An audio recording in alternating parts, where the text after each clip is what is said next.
Today, I want to introduce you to Ashley and Billy. They stopped by my camp spot when I was way out in the backcountry recently doing some work on my own van.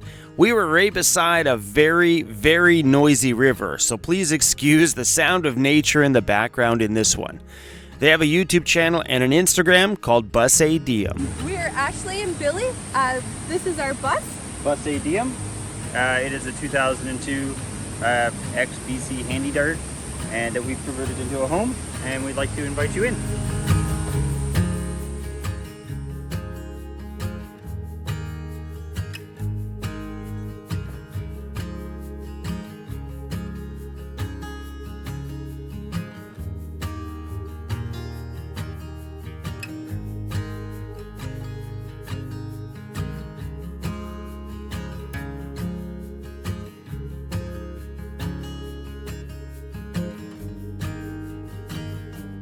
Well, we'll start at the beginning. So when we got the truck, it was a completely interiored, like handicap vehicle. It had a ramp at the back and all these seats. It had about 8 seats like this in it. And we took everything out, insulated the floor, and then I took the whole ceiling out, insulated the ceiling. The whole truck has been rewired. But yeah, it was like once it was all the electrical and the insulation was done, we could start putting the interior in it. We wanted to use mostly reused and recycled products, so the floor is like leftovers from people's projects. The table is a used table, the dash is a used table. Took us 3 times to find the perfect table. It did. This one was a third. The first one cost $30, second $20, and this one $10. Yes, it was covered in paint. And we sanded it. And I just sanded it and then tongue oiled it. We don't have a sink on board, we just use bowls, but we do have plumbed water. It's just a 12-volt galley pump, so it works pretty good. It's nice to have water on demand. So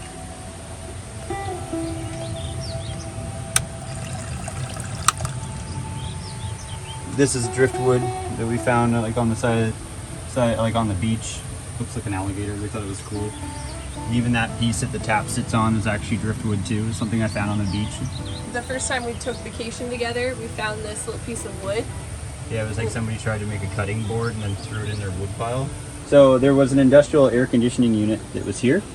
I removed it, removed all the lines, removed all the wiring, and then the 2 solar batteries are actually in here. I have one here and one behind the picture that run off my 2 panels. All this is mostly reclaimed wood. The plywood I found like the side of the road. This is driftwood. This is something I purchased because I wanted a big piece for the front of the bed. And then the dashboard is all an old typing table that I pulled apart. It was the second table we purchased. Yeah, and it's all a maple table, and then like this, everything that's there is just what was the table. It's just been reconfigured. Other than this box, the box was an old camping box I got for free off a marketplace. And some people asked me about the fire extinguisher. It came with the bus, so I just put it back in. It was like mounted to this piece, and so I mounted it there. This is my favorite part. We got these drawers on sale. Yeah, they fit here perfectly. They can be very organized. Anti-slam. Anti-slam. And while we're on the road, we have these little pins that we can just slide in. This here is Billy's old belts that we chopped up and polished and screwed them in.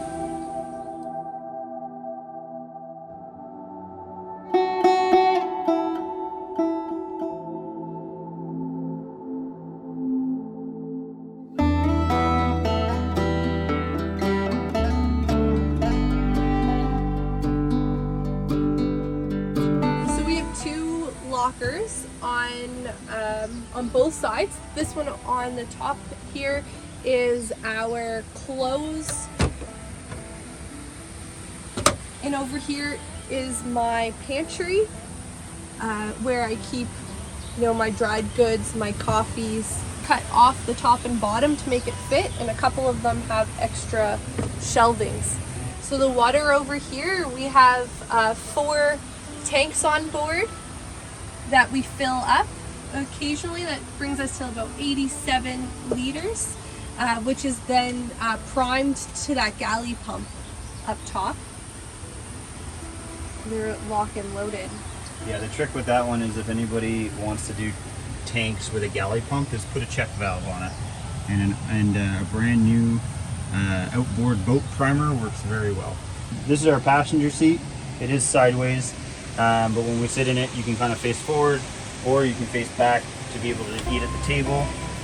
We opted on putting in a table over a couch because this is also like a mobile office, or we also just like to eat at a table. But for the convenience of being able to shower in here, which there is a shower in here, we can take the table off completely, or I can raise the table to the highest position to make it into a working table. And then on this side, we do have a couch. Comes all the way out. We take the pillows, kind of flip it out, and we can both sit and enjoy the sunset.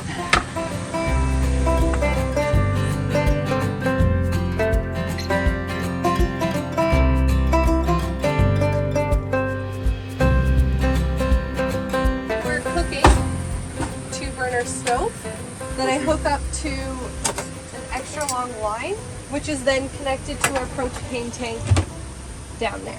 Yeah, which is an 11-pound propane tank. Our bathroom has always been kind of a work in progress. We hit the road and it didn't have a cover on it. We just had straps onto it. Recently, we have found this piece of copper. We were given this piece of copper that's about 100 years old from Victoria. And this just kind of encloses it in and makes it a little bit nicer. But we have our propane tank here. I have just a luggable loo, I think is what it's called. And I have my some wood shavings over here. I've been experimenting with coconut husk to kill down the smell. Peat moss has always been my favorite. We get the question of how do you get somebody to, how do you get a female, well, you get the question, yeah. How do you get a female to use, like, to do van life, because usually the toilet's the biggest issue. Yeah. And so he just let me choose and how I want to do it. So this is my toilet. We went with a 40-liter Dometic fridge. This is so it doesn't slide around while we are driving. Everything is well secured in this truck. From here it slides out and I have food. The trick is on hardwood, put a bath mat underneath it, but put it upside down. So it's nice and soft on the hardwood. So apparently, we didn't know this at the time, but the cheat code is to use an Ikea bed. I used an Ikea bed, but it was just off the side of the road. I laminated this piece of maple on the end of it to make it so it wouldn't have as much flex in it. And there's also the half wall for where the fridge is. It does hold up the middle, but it really didn't need it. It's just built into the side of the truck. And that's pretty much it. We went with a permanent bed because we didn't want one that would like unfold into a table and do weird things. We just wanted to be able to just crash if we want to, or like the dog, and lie on the bed all the time.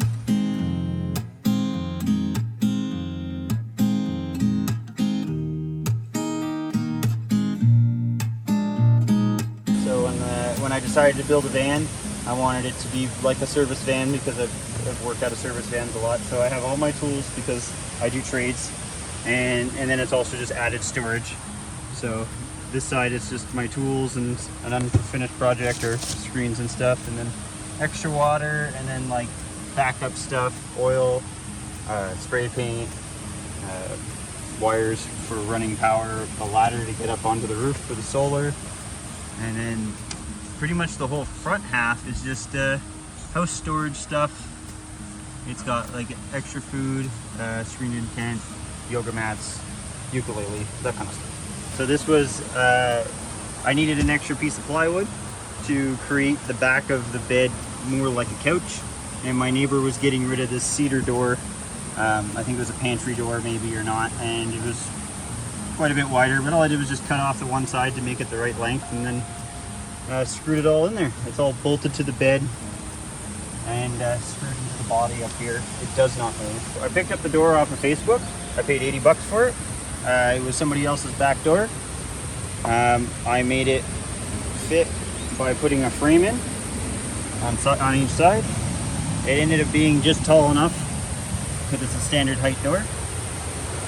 And what it did was it got rid of the whistly bus doors, because the bus doors kind of suck. You can't open and close them from the outside.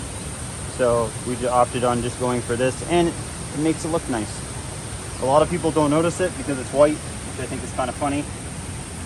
We've had it open on us, like leaving a parking lot, forgot to lock it, just comes ripping open. But the door does a really good job at stopping it. So, but yeah, we always make sure it's locked. And for whistling reasons on the highway, we put a top lock on it, or just for extra security. Just a little something that I rigged up.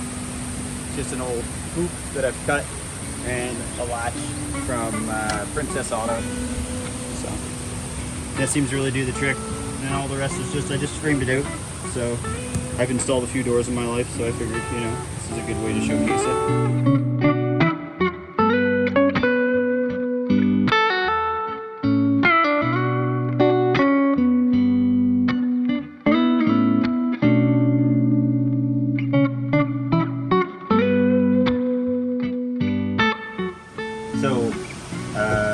We met.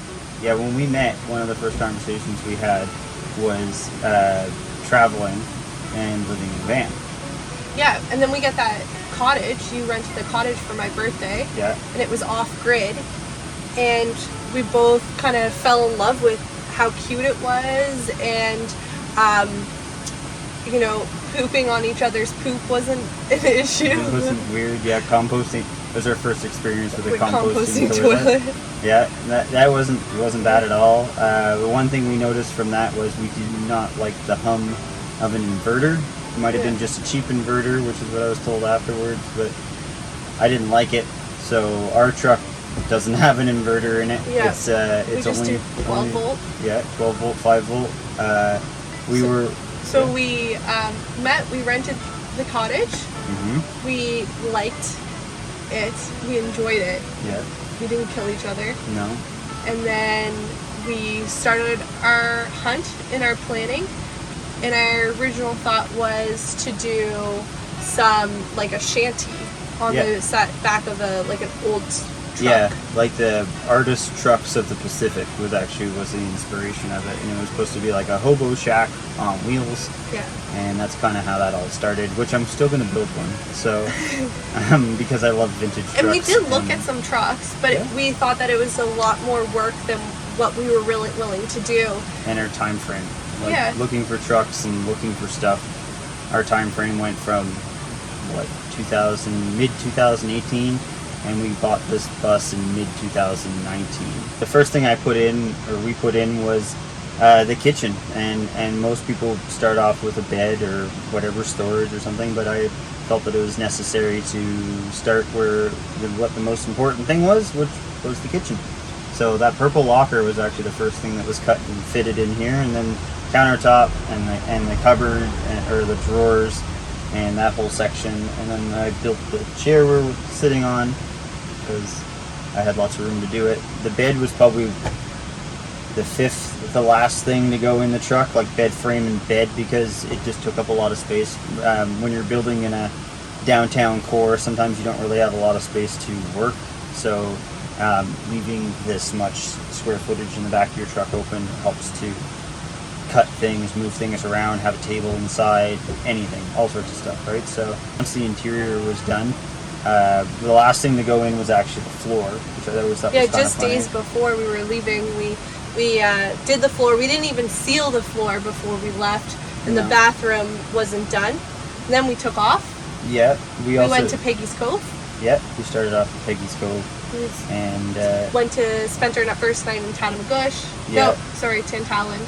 And then we drove around all of Nova Scotia a couple of times. That being said, it was still like COVID, so Maritimes were on full lockdown. We weren't allowed to leave Nova Scotia, which was okay because we wanted to see Nova Scotia anyway. So we spent a month and a half, and we drove around, like she said, the southern shores is what they call it, to Yarmouth. Yeah, and then we were able to then explore New Brunswick for about a week, and then we saw family in Quebec, Ontario, and traveled across to Alberta. And we've been in BC pretty much since October, mostly on Vancouver Island, hanging out, doing some workaways, Yeah. But on most of our trip, for the last year, we've been on the road. It's been odd. We're back on the road now. We were on a farm for a little bit. Yeah, and if anybody wants to see where we've been, there's lots of pictures. So on our Instagram, and I'm a big fan of taking 10 pictures at once and plow them all on there so that everybody can see what's going on. Because we did our Instagram for our mothers, so that was the whole point of it. It's actually Hi, Mom! It's how we started it. So it was like just a place to make sure everybody kind of has an idea of what's going on. So. Yeah, and we started up our YouTube channel more recently because the people at the farm told us to. Yeah, and taught us how to do it. Yeah. And so we've been doing very modest videos on YouTube. That's our life. More or less in a nutshell. Low expectations, high gratitude.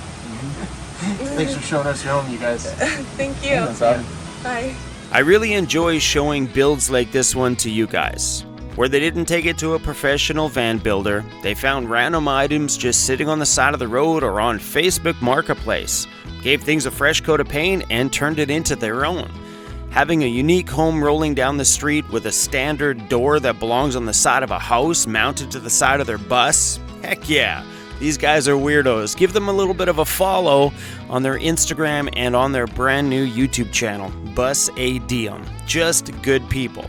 And I learned something today. Do not film beside a loud, noisy river. Alright guys, till the next one, take care, and thanks for riding along.